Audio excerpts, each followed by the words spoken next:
Alright, how's everyone doing? Welcome to From Z to A Alphabetical Interviews with Zach Anderson. I am Zach Anderson. We are here today at White House Productions in Shelton for the 9th edition of Monsters of Acoustic Rock, and I am joined by Frank Critelli. So thank you so much for being on the show. Thanks for having me. And so now I'm going to ask you the difficult questions as long as they have something to do with the letters of your name. So let's start with F. Tell me about your first ever gig. Where was it? Did you have any embarrassing, or were you nervous or anything like that? Any memorable stories from it? My first ever performance was on the campus of North Adams State College in a room in the campus center called the Sullivan Lounge. All right. And I bought a guitar earlier that year. I never actually had a guitar before.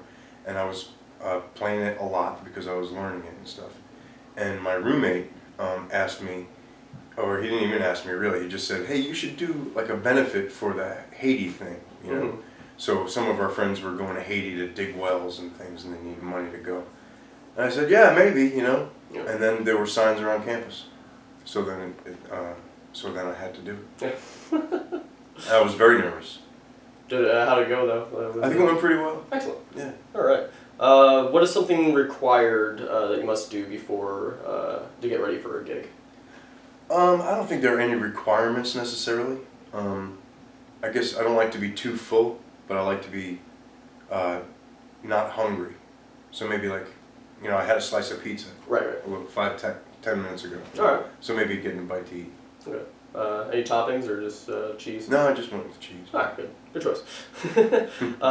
If you could play a show with any other artist, who would it be with? That's a good question. You know, lots of us singer-songwriter types in the area get opening acts every now and then.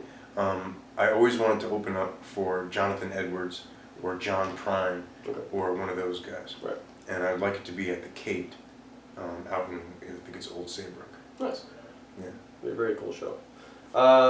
What is something you've never done live that you would be interested in trying, whether a different instrument or a song you haven't tried yet? I have a list of cover songs that I've always fantasized about singing live. Mm-hmm. So I would like to do a show, maybe like an hour set or like a 45-minute set, where I do those cover songs that I've always sort of dreamt of singing in front of humans. All right. What kind of guitars do you own, and what kind did you bring with you tonight? I have a few. I have an Alvarez guitar, and that's on permanent loan to a former student of mine named AA, and hopefully he's learned how to play. I have a couple of guitars from a buddy of mine, Norman Cross, who passed away a few years ago, and I have some of his guitars. But my two main performance guitars are Fender 6-string, that's called Blondie, and a Taylor 6-string that's just called Taylor. I have the Taylor tonight because Blondie broke a string. Oh.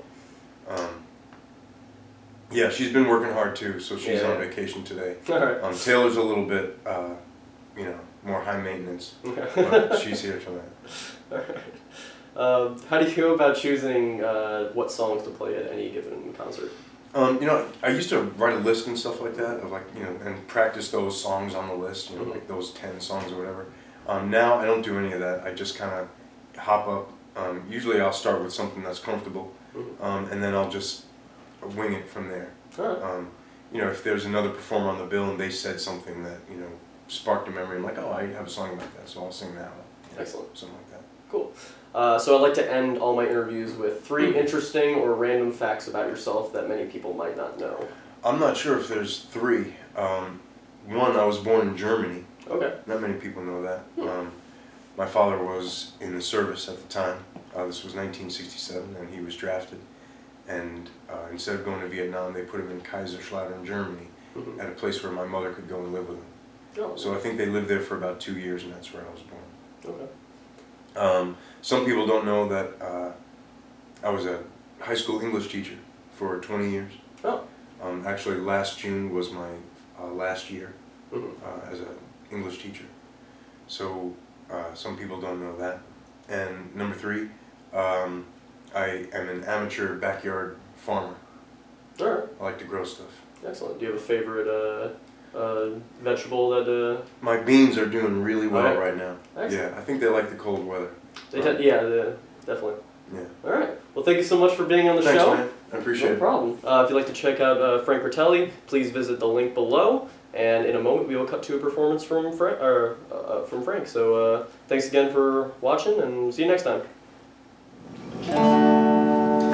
Well, I don't know the reasons why, but you just came into my mind. I haven't thought about you in a long, long while.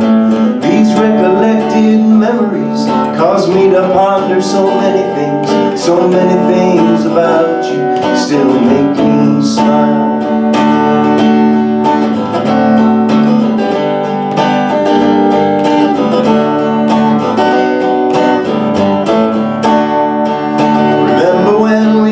And sang and held each other in the rain, and Pinky swore forever we'd always be. Well, time's passed and things have changed since those days when we were friends, but today I held you once again in my memory. Was that me, or is this the real me? Every day before today feels like a dream. Everything is everything it seems, and now here we are, constantly changing.